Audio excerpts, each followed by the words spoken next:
ಶೇಷಗಿರಿಯವರು ಯಾವ ಹೊಸ ಆಸನಗಳನ್ನ ತಿಳಿಸಲಿದ್ದಾರೆ ಅಂತ ನಾವೀಗ ತಿಳಿಯೋಣ ಇಂದಿನ ಯೋಗದಲ್ಲಿ.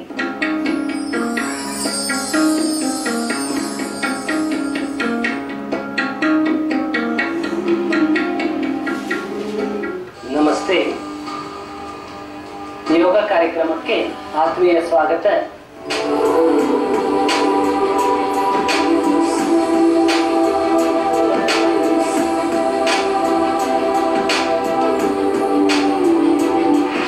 ಯೋಗವನ್ನ ಪ್ರತಿದಿನ ಅಭ್ಯಾಸ ಮಾಡುವುದರಿಂದ ನಿದ್ರಾಹೀನತೆ ಸಂಪೂರ್ಣವಾಗಿ ದೂರವಾಗುತ್ತದೆ. ರಾಜನೊಬ್ಬ ಬಹಳ ನಿದ್ರಾಹೀನತೆಯಿಂದ ನರಳುತ್ತಿದ್ದ. ಸಹಜ ವ್ಯಕ್ತಿಯಂತೆ ವೇಷವನ್ನು ಧರಿಸಿ ಅರಮನೆಯಿಂದ ಸುಮಾರು 7 ಕಿಲೋಮೀಟರ್ಗಳ ದೂರ ನಡೆದು ಬಂದ.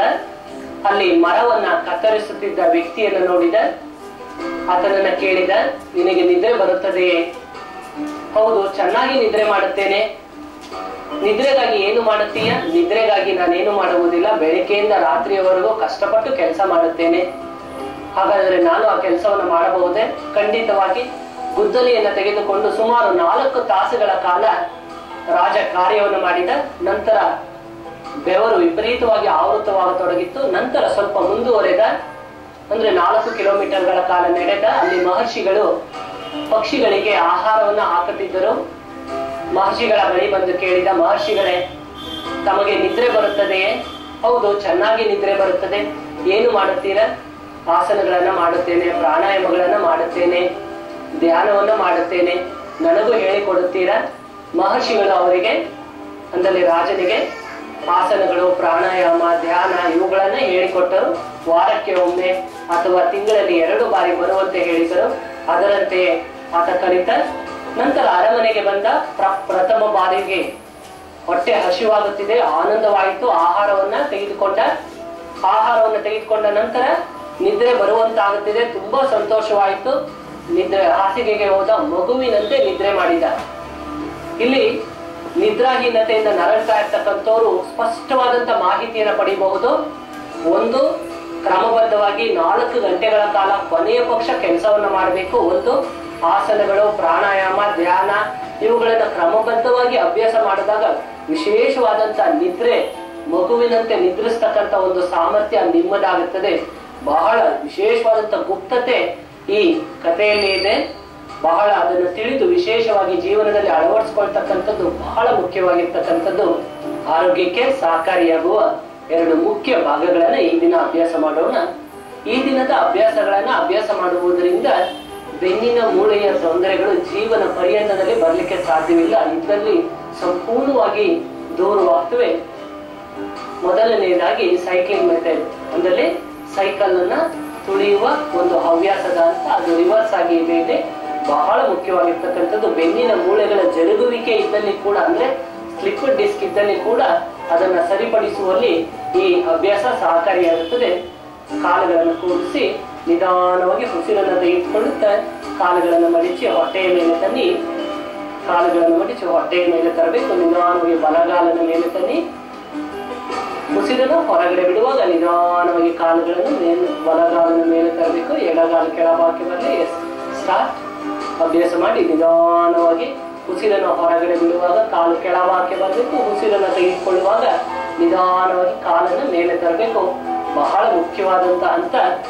ಈ ಅಭ್ಯಾಸದಲ್ಲಿ ಬೆನ್ನಿನ ಮೂಳೆಗಳ ತೊಂದರೆಗಳು ಸಂಪೂರ್ಣವಾಗಿ ದೂರವಾಗ್ತವೆ. ಬೆನ್ನಿನ ಸದಾಕಾಲದ ಹಿಡಿತ, ನೋವು ಇವುಗಳು ದೂರವಾಗ್ತವೆ. ಕುಳಿತುಕೊಳ್ಳಲಿಕ್ಕೆ ಸಾಧ್ಯವಿಲ್ಲ, ತುಂಬಾ ಆಯಾಸವಾಗ್ತಾ ಇದೆ, ಬೆನ್ನಿನ ನೋವು ತಡೆಯಲಿಕ್ಕೆ ಸಾಧ್ಯವಾಗ್ತಾ ಇಲ್ಲ ಅಂತ ಸಂದರ್ಭದಲ್ಲಿ ಈ ಅಭ್ಯಾಸವನ್ನು ಮಾಡಿದ್ದೇ ಆದಲ್ಲಿ ಕೇವಲ 5 ನಿಮಿಷದಲ್ಲಿ ಈ ನೋವನ್ನ ದೂರ ಮಾಡಿಕೊಳ್ಳಬಹುದು. ಬಹಳ ವಿಶಿಷ್ಟವಾದಂತ ಅಭ್ಯಾಸವಿದು ಸೈಕ್ಲಿಂಗ್ ಮೆಥಡ್. ಒಬ್ಬ ವ್ಯಕ್ತಿ ಕೊನೆಯ ಪಕ್ಷ ಅಂದಲ್ಲಿ 18 ಬಾರಿ ಈ ಅಭ್ಯಾಸವನ್ನು ಮಾಡಬೇಕು. ನಿಧಾನವಾಗಿ ಕಾಲುಗಳನ್ನು ಕೂಡಿಸಿ ಕೆಳಭಾಗಕ್ಕೆ ತನ್ನಿ. ಉಸಿರನ್ನು ಹೊರಗಡೆ ಬಿಡುತ್ತಾರೆ. ನಿಧಾನವಾಗಿ ಕೆಳಭಾಗಕ್ಕೆ ತನ್ನಿ. ಶವಾಸನದ ಸ್ಥಿತಿಗೆ ಬನ್ನಿ.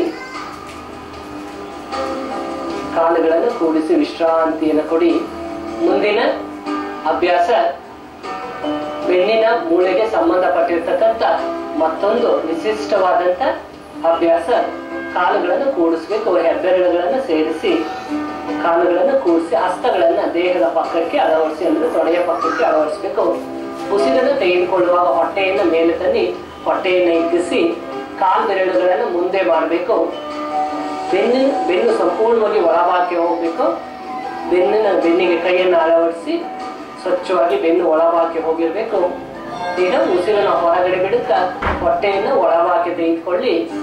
ಕಾಲು ಬೆರಳುಗಳು ಹಿಂದೆ ಬರಲಿ. ಕಾಲು ಬೆರಳುಗಳನ್ನು ತಲೆಯ ಕಡೆಗೆ ತರಬೇಕು. ನಿಧಾನವಾಗಿ ಉಸಿರನ್ನು ತೆಗೆದುಕೊಳ್ಳುವಾಗ ನಿಧಾನವಾಗಿ ಹೊಟ್ಟೆಯನ್ನು ಹಿಗ್ಗಿಸಿ, ಉಸಿರನ್ನ ಹೊರಬಿಡುವಾಗ ಹೊಟ್ಟೆಯನ್ನು ಒಳಭಾಗಕ್ಕೆ ತೆಗೆದುಕೊಳ್ಳಿ. ಉಸಿರನ್ನು ತೆಗೆದುಕೊಳ್ಳುವಾಗ ಹೊಟ್ಟೆಯನ್ನು ಪೂರ್ತಿಯಾಗಿ ಮೇಲೆ ತರಬೇಕು. ಕಾಲು ಬೆರಳು ಮೇಲೆ ಬರಬೇಕು, ಕಾಲು ಬೆರಳು ಮುಂದೆ ಹೋಗಲಿ. ಉಸಿರನ್ನು ಹೊರಬಿಡುವಾಗ ಹೊಟ್ಟೆಯನ್ನು ಒಳಭಾಗಕ್ಕೆ ತೆಗೆದುಕೊಳ್ಬೇಕು. ಕಾಲು ಬೆರಳು ಹಿಂದೆ ಬರಬೇಕು. ಈ ಅಭ್ಯಾಸವನ್ನು 15 ಬಾರಿ ಅಭ್ಯಾಸ ಮಾಡಬೇಕು. ಅಭ್ಯಾಸ ಮಾಡಿ ಬ್ರೀತಿಂಗ್ ಎಕ್ಸರ್ಸೈಸ್ ಸ್ಪರ್ಧೆ.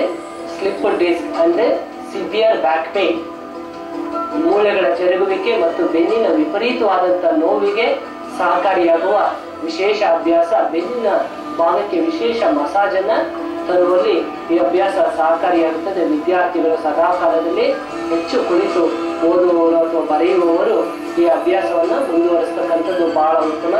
ಮತ್ತೆ ಹೆಚ್ಚು ಕುಳಿತು ಕೆಲಸ ಮಾಡತಕ್ಕಂಥ ಇತರ ಹಂತಗಳಲ್ಲಿ ಇರ್ತಕ್ಕಂಥವರು ಈ ಅಭ್ಯಾಸವನ್ನು ಮಾಡುವುದು ಅತ್ಯುತ್ತಮ.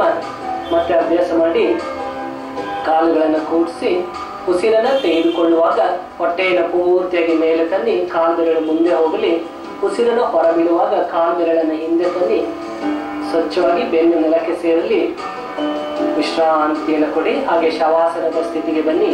ಕಾಲುಗಳು ದೂರ ಬರಲಿ. ಕೈಗಳನ್ನು ದೂರ ತನ್ನಿ. ಹಸ್ತಗಳು ಮೇಲ್ ಬರುವಂತೆ ಅಳವಡಿಸಿ ಪಾಮ್ಸ್ ಫೇಸಿಂಗ್ ಅಪ್ವರ್ಡ್ಸ್. ವಿಶ್ರಾಂತಿಯನ್ನು ಕೊಡಿ.